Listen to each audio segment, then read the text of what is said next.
Olá, seja bem-vindo. Quero compartilhar nesse vídeo um texto que nós encontramos no Evangelho de Lucas, capítulo 9, o versículo 23, que diz assim: Se alguém quiser acompanhar-me, negue-se a si mesmo, tome diariamente a sua cruz e siga-me. Esse texto é muito importante para nós como cristãos, porque ele fala sobre a importância de nós fazermos o que Jesus nos orienta, de sermos iguais a Ele, né? Jesus nos pede que façamos algo muito importante, que é negar a si mesmo. O nosso ego, o nosso próprio eu, ele precisa morrer. A gente precisa entender que a nossa vida não é tão importante quanto o reino de Deus.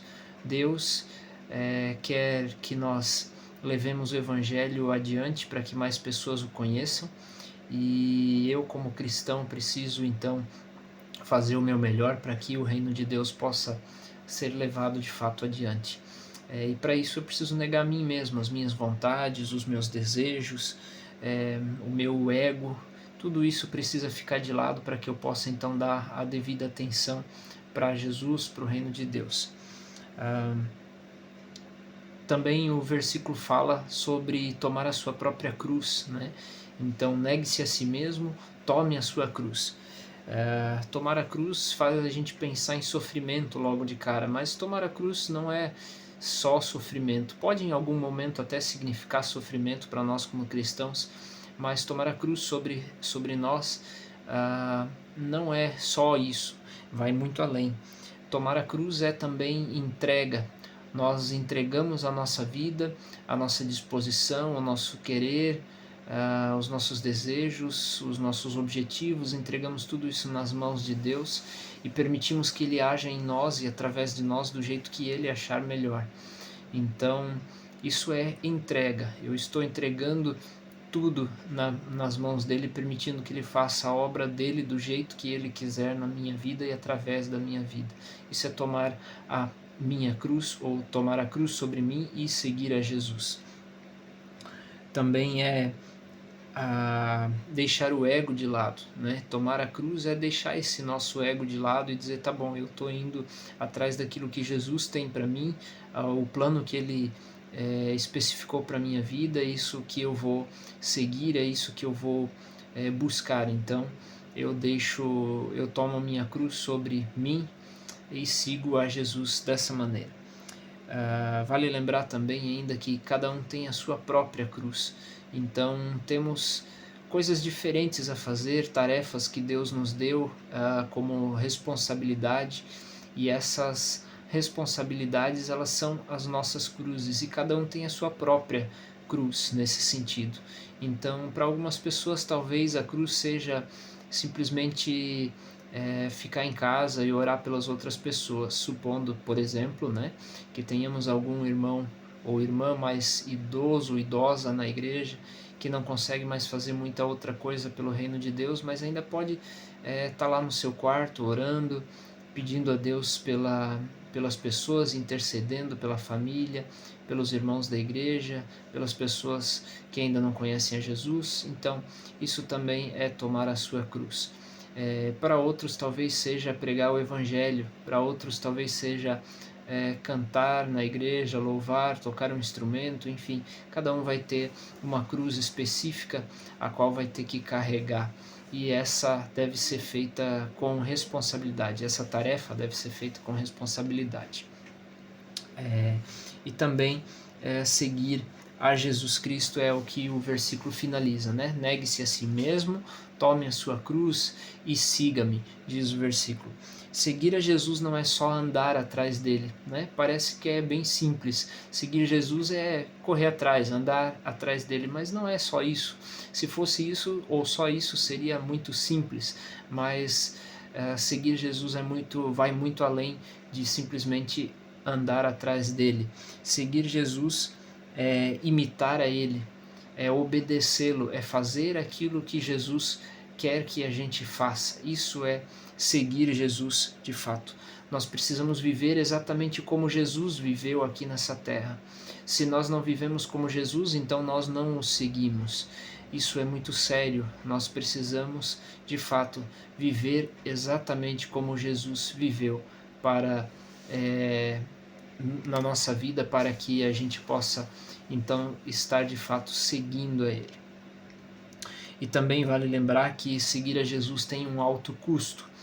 Para nós como cristãos, muitas vezes existem custos altíssimos por fazer a vontade de Deus. Talvez uma perseguição, talvez a chacota, talvez alguma outra coisa que aconteça que torna difícil algumas coisas que nós fazemos só pelo fato de sermos cristãos. Mas em Jesus e através dele e da força que ele nos dá através do Espírito Santo, nós podemos conseguir com força, com ânimo, com disposição, seguir a Jesus da forma como Ele espera que façamos.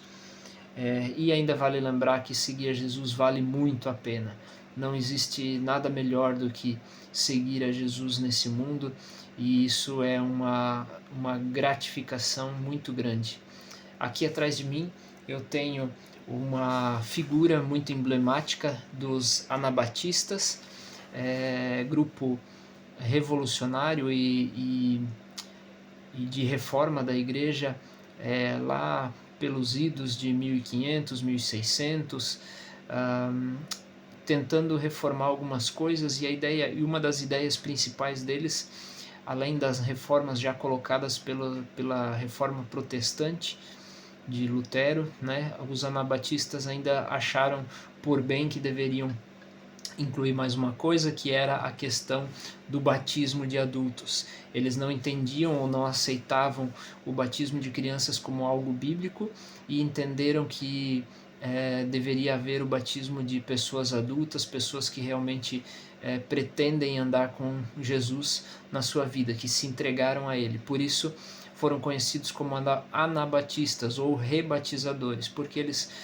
todos tinham sido batizados enquanto crianças, como luteranos ou como católicos, e então decidiram que precisavam se batizar mediante a fé, já adultos, ou pelo menos com consciência do que estavam fazendo. Então poderia até ser uma criança ou um adolescente, desde que tivesse consciência do que estava fazendo. Ele se batizava porque cria em Jesus, não porque alguém falou que ele tinha que se batizar, mas porque ele mesmo tomou essa decisão para o resto da sua vida. Então era batizado. Assim foram conhecidos como anabatistas.